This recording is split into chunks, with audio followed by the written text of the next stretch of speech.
រូបភាពនេះបង្ហាញអំពីសញ្ញាប្រមាន warning light ដែលគ្រប់គ្នាគួរដឹងនៅលើផ្ទាំងតាផ្លូវឡានខាងក្រោមនេះជាការបកស្រាយលម្អិតនៃសញ្ញានីមួយៗតាមជួរពីឆ្វេងទៅស្ដាំជួរទី1ជួរលើគេ1ភ្លើងអាគុយខ្សោយខ្លាំង battery warning light ប្រព័ន្ធសារភ្លើងឬអាគុយមានបញ្ហាអាចមកពីអាគុយអស់ឬ generator alternator មិនធ្វើការ2ទឹកស្អំម៉ាស៊ីនឡើងកម្ដៅខ្លាំង engine temperature warning ម៉ាស៊ីនក្ដៅខ្លាំងពេក overheating គួរអបឡានភ្លាមៗហើយពិនិត្យមើលទឹកស្អំ coolant 3ទឹកបាញ់លាងកញ្ចក់ជិតអស់ washer fluid low កម្រិតទឹកសម្រាប់បាញ់លាងកញ្ចក់មុខជិតអស់ហើយត្រូវបន្ថែមទឹក4រថយន្តរបស់អ្នកត្រូវការចាក់សាំង low fuel warning កម្រិតប្រេងឥន្ធនៈសាំង/ម៉ាស៊ូតនៅសល់តិចត្រូវចាក់បន្ថែម5កង់ណាមួយរបស់អ្នកមានខ្យល់តិច high pressure warning/TPMS សម្ពាធខ្យល់កង់ឡានណាមួយទាបជាងកម្រិតកំណត់ឬកង់ធ្លាយជួរទី2ជួរកណ្ដាល1បញ្ហានៃហ្វ្រាំងដៃ brake system warning អាចមកពីភ្លេចទម្លាក់ហ្វ្រាំងដៃឬប្រេងហ្វ្រាំងនៅសល់តិចមានបញ្ហាក្នុងប្រព័ន្ធហ្វ្រាំង2ប្រព័ន្ធហ្វ្រាំងមានបញ្ហា ABS warning ប្រព័ន្ធទប់ស្កាត់ការជាប់សោហ្វ្រាំង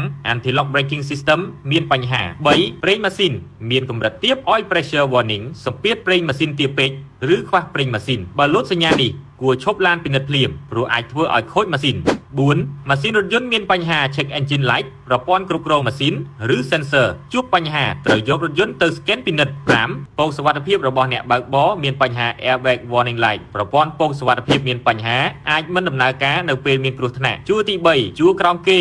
1សូមពាក់ខ្សែក្រវ៉ាត់ seat belt indicator អ្នកបើកបរ